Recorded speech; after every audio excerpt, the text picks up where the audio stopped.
Tere tulemast Tiskresse, Möldre teele.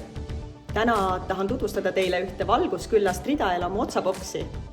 Lähme vaatame ringi.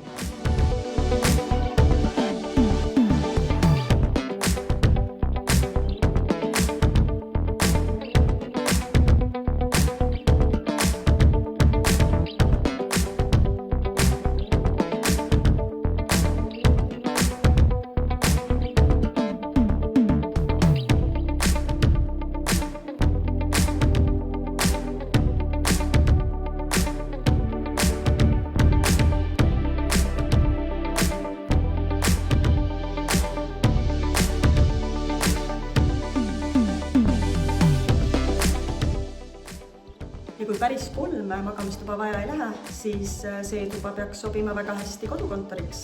Näiteks laua paneks sinna akna alla ja siis olekski mõnus ja valge töökeskkond.